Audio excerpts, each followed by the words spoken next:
যেখানে দাঁড়িয়ে আছি এটা ঢাকার মিরপুর 10 নম্বর সেকশন। তো আমার পিছনেই সামনে গোলচক্কর পড়েছে, ওইদিকেই যাব এখন। তো হেঁটে বেড়াচ্ছি, এখন বাজে সকাল 10টা 5 মিনিট। তো আপনাদের নিয়ে বেড়াচ্ছি এই জন্যে যে ঠিক আন্দোলনের পরে পরে ঢাকাটা দেখতে কেমন লাগে আপনাদের নিয়ে বেড়াচ্ছি, আমার সঙ্গেই থাকুন, ভালোই লাগবে। মিরপুর 10 নম্বর সেকশনে ঠিক এখন এই মুহূর্তে সকালে কি অবস্থা, মানে জনবহুল অবস্থা কেমন হয়, চলুন এই অবস্থাটা আমরা একটু নিজে চোখে দেখে নিই। আমার সামনে এক কাকা বসে আছে, কথা বলি। কি কাকা রাগ করে বসে আছেন? মন ভালো না কেন? রুজি করতে পারেন না? পায়ে কি হয়েছে?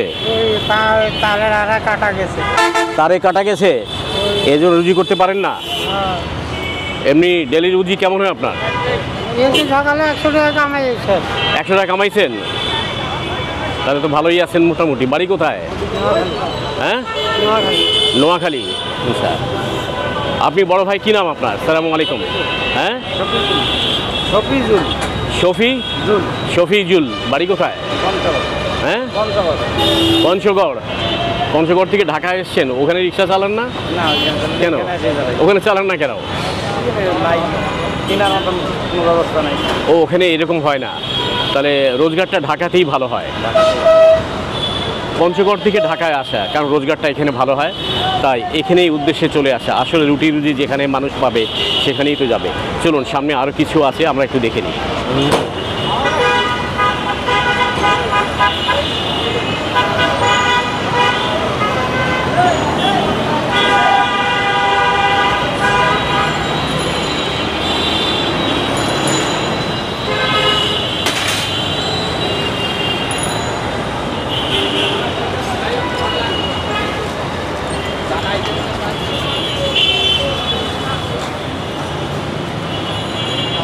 বেশ পাশে ফলের দোকানও বসে।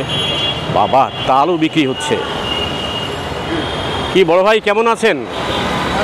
তাল কত করে? 100 টাকা পিস। কি ভাই মাথা নিচু করে ফেললেন কেন? লজ্জা পাচ্ছেন? 100 টাকা বলতেও কষ্ট হয় না? তাল 100 টাকা বলতে আপনার নিজেরও কষ্ট হচ্ছে, এটাও ঠিক।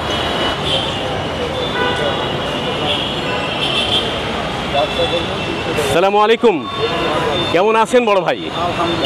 আম কত করে এগুলো? 200 টাকা। আর এই আম কত? 100 টাকা। এটা 100 টাকা, এটা 200 টাকা। 150, 160 টাকা। এটা 200 টাকা। এটা কি আম? বাড়ি? আপনার দেশে বাড়ি কোথায়? হ্যাঁ, নারায়ণগঞ্জ। এইখানে নারায়ণগঞ্জে তো ওখানে ব্যবসা করেন না, এখানে চলে এসছেন, সুবিধা এখানে বেশি। আচ্ছা, যেখানে রুজি হবে সেখানেই থাকতে হয়। আল্লাহ পাক যেখানে রুজি রেখেছে।